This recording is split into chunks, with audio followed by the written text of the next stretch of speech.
Okay, so we're gonna be watching Deva. I think it's Deva playing Tracer. This is Diamond 3 on New Queen Street.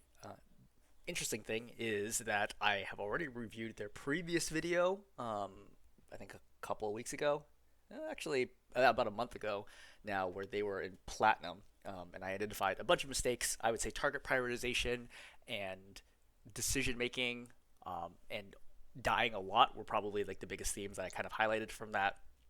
I went back and like briefly skimmed that video just to refresh myself. And so they posted a new video now and asking for me to take a look. This is what they said.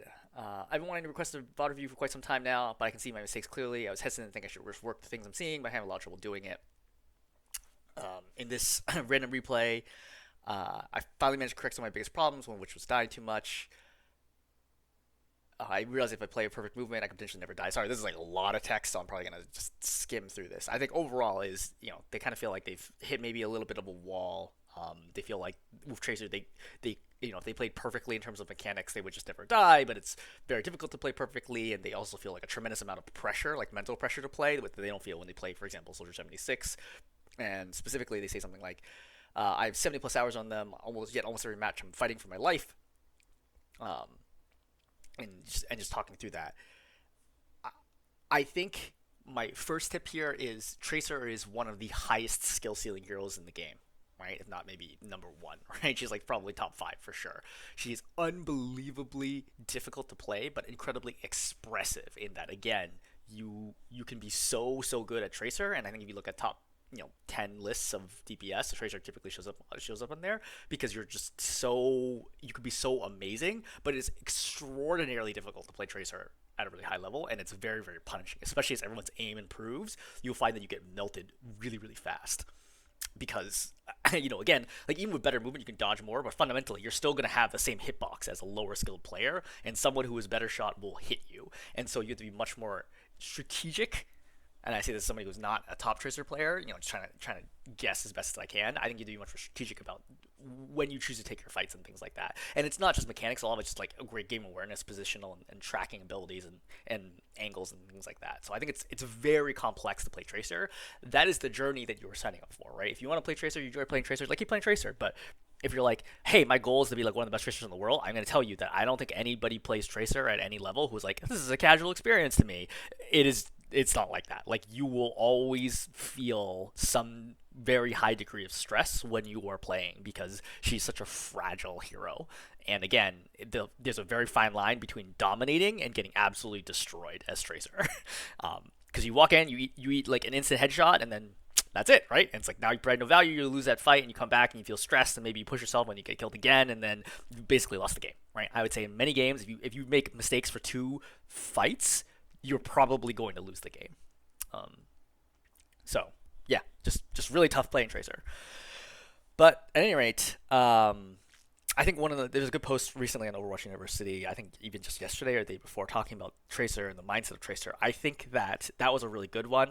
Maybe I'll link you to it if I remember to go find it after this. But what it talked about was people who play Tracer think that they just have to be like mechanics gods, right? That it's all about aim and movement.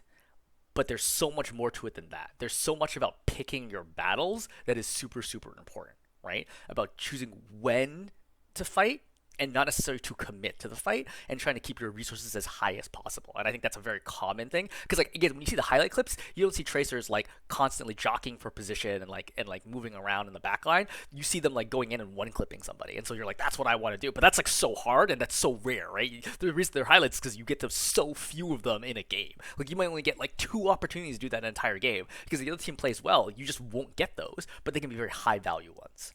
Anyway, that's enough said. Let's play this out.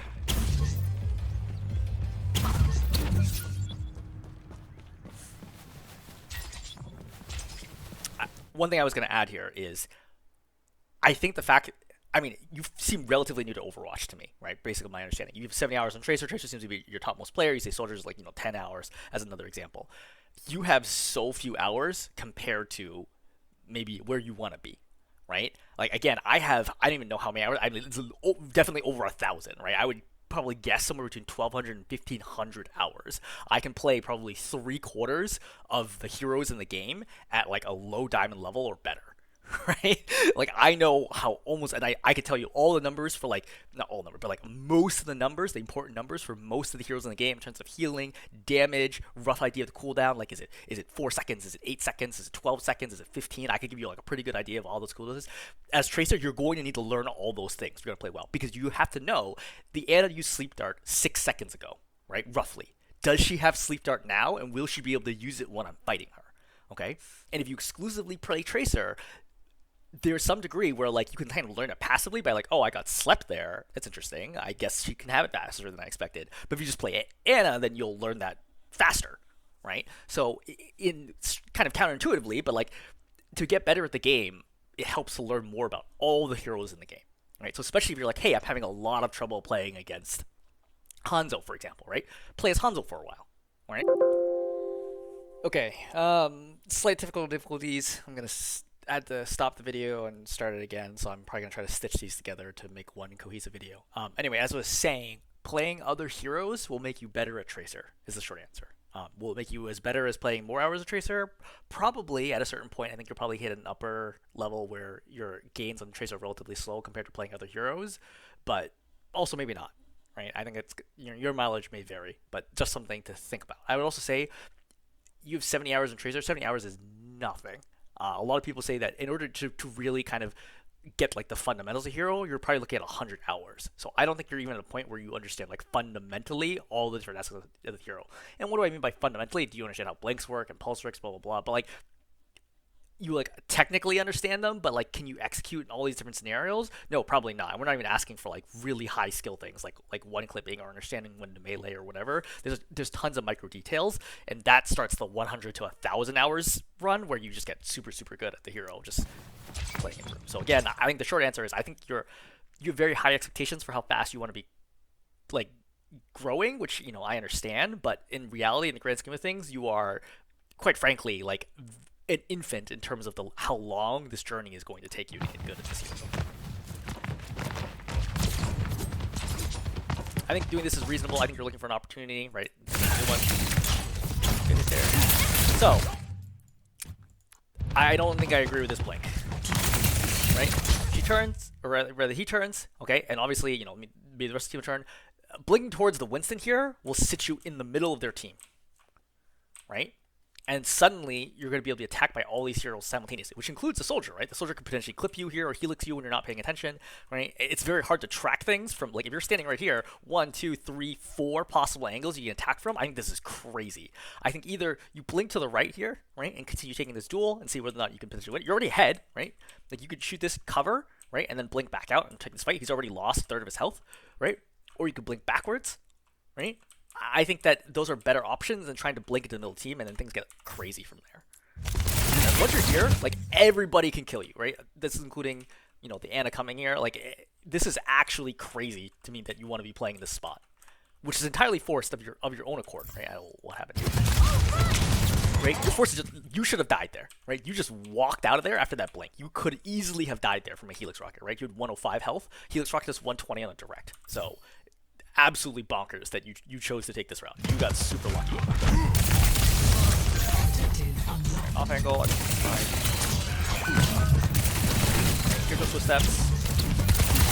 Okay, so you burned 2 blinks to get up here, right? In a 1-on-3 situation. I don't think this feels like the right thing to do right now. And again, I'm like a diamond level Tracer, right? I definitely do not think Tracer's probably one of my weaker DPS at that. Though I do like play her more because, I want to get better and I think it's just interesting hero to play. But this doesn't feel to me like it's likely to result in good things. You're basically like, I hope this soldier and Kiriko and Ana don't hit me, which I think is a bad idea. It is a bad thing to rely on, right? I think you can play here, right, and just keep harassing this Genji, which keeps Genji off your team, which reduces a lot of pressure. I think it's a much smarter idea than trying to, again, walk into the entire opposing team. Right, now you have no blinks, and if I was in the opposing team, exactly, I would be tracking and be like, you have no blinks. I know because I just saw you blink really aggressively. Yeah, you're going to get 1 back, but that's it. That's only 1. So I'm going to shoot you, wait for you to rewind and or blink, and then I'm going to helix you.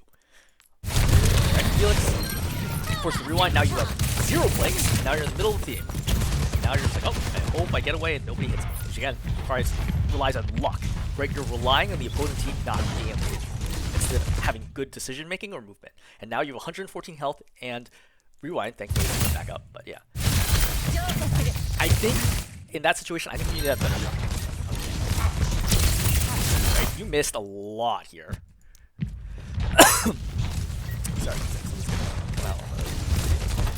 So let's kind of watch the tracking here, right? You start way too far in front. Like you notice before your first hit, you've already wasted 15 shots before your first shot hits. Right? And then you can't track the left, so you ended up doing very little damage here. I think, again, if you want to climb, you just need a lot more practice doing stuff like that. The other option is to blink behind her. That way she's moving forwards, backwards, and then the shot is much easier versus sideways, where she can. I think that you get miss way too many. If you're not incredibly injuring this Ana. Let's watch it from the Ana's perspective. Sojourn on route.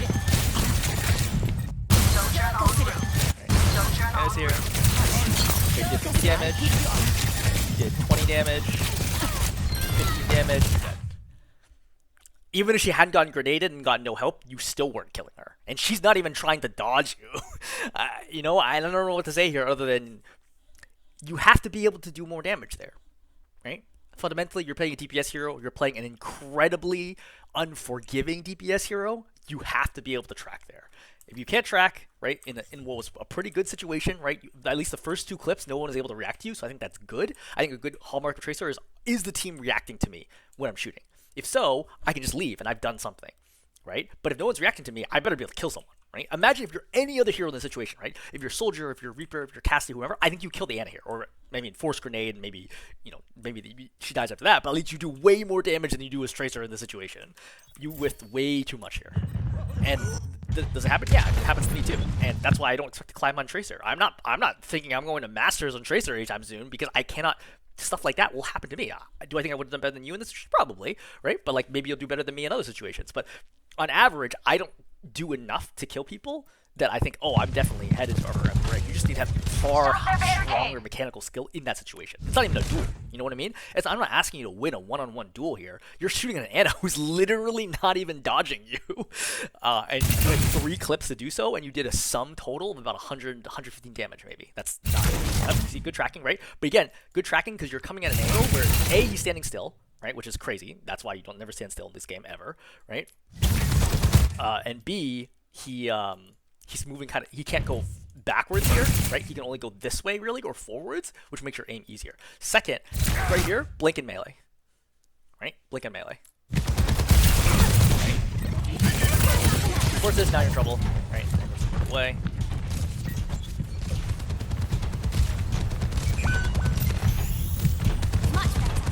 So you notice that because, you know, you're generally not doing very much, your team is just getting rolled, right? Like they're constantly a person down. Their team is just like walking over your team because you're simply just not doing enough in the back line. You do a pulse here.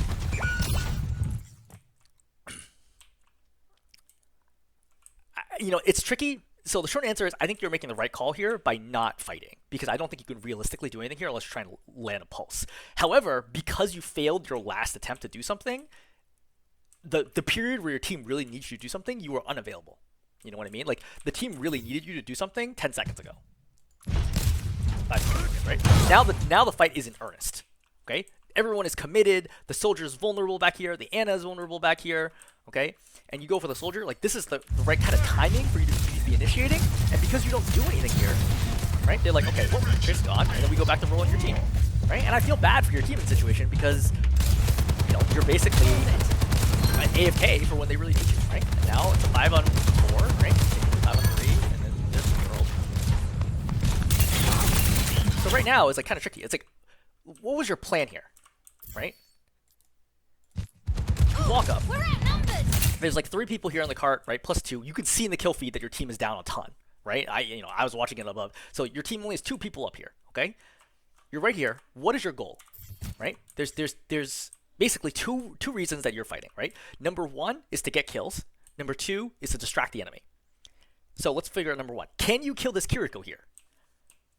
No. Like, there's no world where you can kill a Kiriko here. I don't care if you're the best Tracer in the world. There's no way you can kill a Kiriko here, right? She's surrounded by her other support and the Soldier, who has heal station, okay? With plenty of cover here. It's not like she's going to be caught in the open, which is nowhere to go. And she has all of her cooldowns. Literally, she's like, oh, I'm taking damage. I just Suzu, and then she starts attacking you. You're like, oh, we're taking more damage? I Swift Step. right? Behind the thing. There's no way you can die here, right? Even with Pulse Bomb, you can't kill her because she's Suzu. So obviously, we're not fighting for a kill, right? Which maybe your idea was I am gonna get a kill here, but like very clearly you're not even close, right? If we play this out, you do half of her health and damage, and you're like, okay, time to leave, right? So number one, you're clearly not getting a kill on the Kiriko, right? Even with perfect tracking, you're too far away, I think, to get the kill there. Plus cooldowns. Number two, distraction. Very important part of Tracer, right? Distracting the team, forcing the supports or DPS or whoever to turn around so they're not applying pressure to your team. Is that what's happening right now? Does this look a situation where pressure is going to make a difference? It's 5-on-2 right now. The Sigma is just playing for time and space. You pressuring this Kiriko has no impact whatsoever on this fight. Also, you already hit Pulse Bomb, so you're not getting ult charge, but you're giving the opposing team ult charge, right? I mean, not in this scenario, because Amlo has that, right? But the Kiriko could Suzu herself and get some ult charge out of it. So you're also feeding ult charge to the enemy supports. So this is, and you're giving away your position. Now they know where you are, and they know that you've given up on this fight. So all in all, that was a complete waste. It was a negative for you to do that at all. Again, you see, the enemy team is not afraid of you, right? No one's trying to hunt you down. No one's trying to do anything. They're just like, we're just going to completely ignore you because you're ineffective in this game.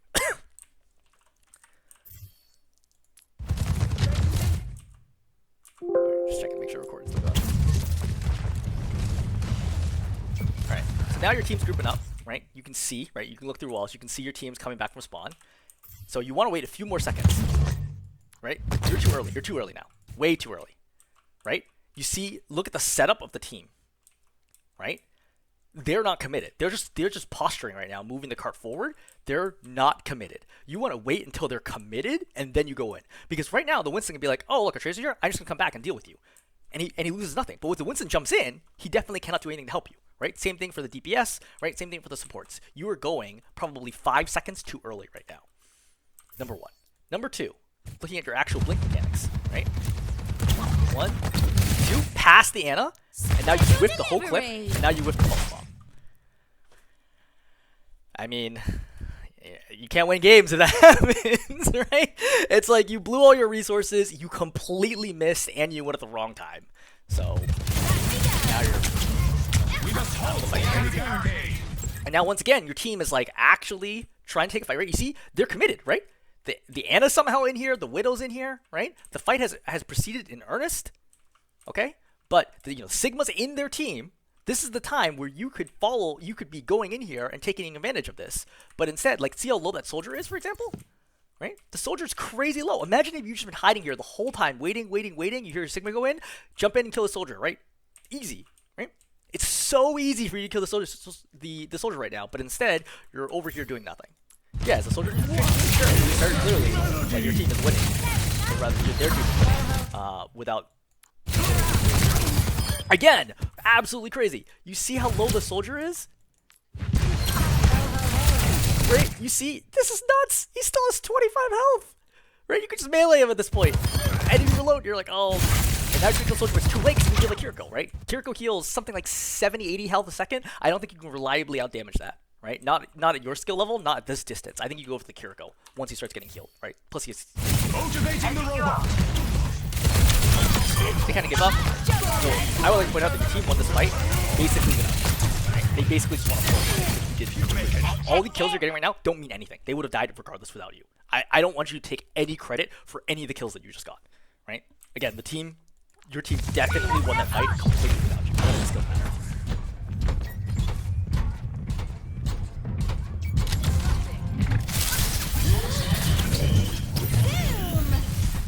So, you blew all your blinks, right? Because you have no supports here. You're moving the cart. This is really tough, right? Because your Sigma's in. This is honestly a bad position for everybody. Right? You definitely do not want Sigma to die here. But he's kind of made a mistake by being the first to rewind. Right? You waited so long to rewind. Let's roll that back and see how risky it is. Okay, you get super low, you're at 44 health, you're gonna walk out of here. Alright, you're at 44 right now. Again, any of these hit scan heroes could easily have killed you right there. Right? And you rewind anyway, so what was the point? Right? Your supports weren't there. Like, this is crazy that you took this level of risk. And now you have no blinks. Okay, now the fight's in earnest, but the fight's over.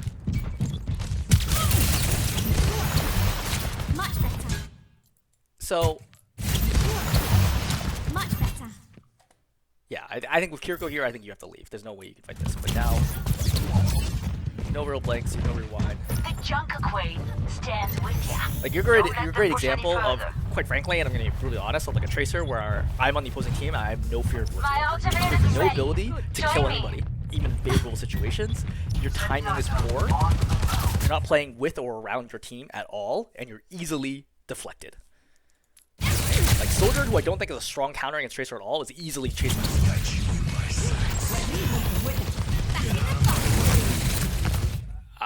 Again, you have a whole clip in the Kiriko's backside. You've done 20 damage. Right. Tracer, I can't remember what it is now now that her damage has been buffed and then dropped back down, but she does something like 240 damage with perfect tracking, not to the head.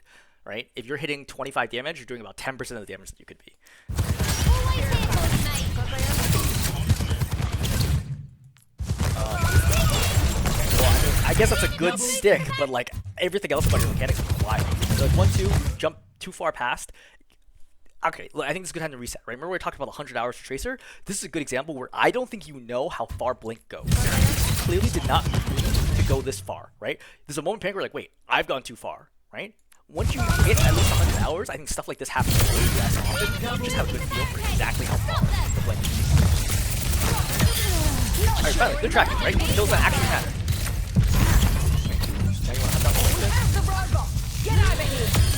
Okay, You can forgive so me, but super dangerous here with this.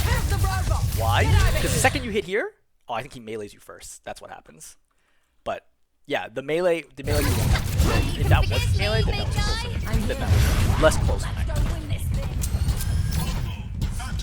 Okay, so right, good. You look back, you're like, hey, where's my team? Okay, you only have 3 people here, you're a real rough. so you want to chill, right? Look for opportunities, but remember that you're still currently down.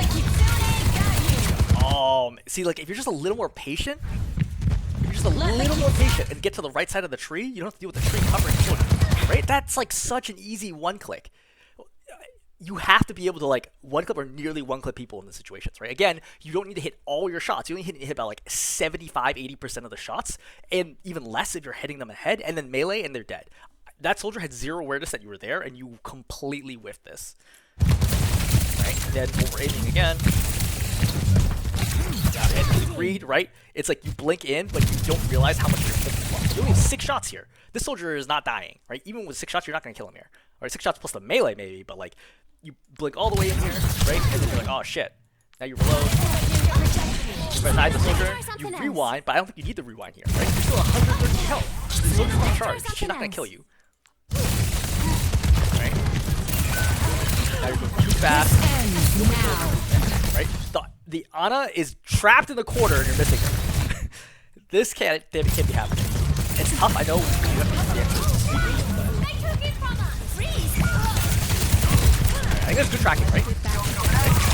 He's up Steel Station, that's fine. He's up Steel Station. I don't think you go this far away, but. Alright, so you decided with the double blink, you decided to take this fight. Again, you lost 2. So I mean I think it's a reasonable situation, but I think I probably would have gone back to the Mega to be better situated for the next fight.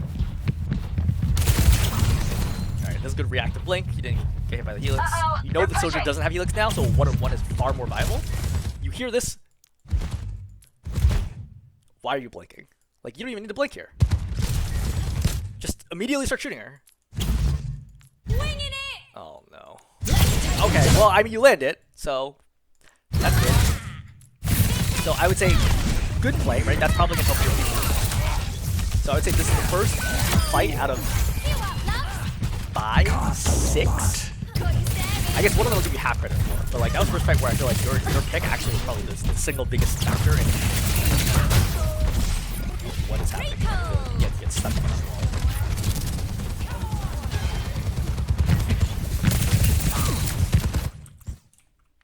So I think you be a little more patient here, right? There's like 3 people clustered all together.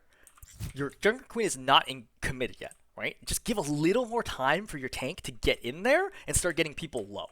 From full, you poking away at this distance, look how little damage you're doing, right? It's like you've given away the fact that you're super close to them. You got nothing here. Okay, again. So what I would do in this situation is I would aim at her head and I would just strafe to the left. Okay? You're dodging even though she's not even looking at you. And as a result, you see that's going to throw off your own movement. She's basically a training bot right now, right? She is scoped in. This is a one clip. This is 100% a one clip situation. There's no reason the Ana should be alive here, right? This is like the easiest one clip that you're going to get, except maybe Zenyatta. You have to kill her in this situation. Have to if you want to climb. Have to. Zero chance. Climb, you can't kill her. Put your back into it.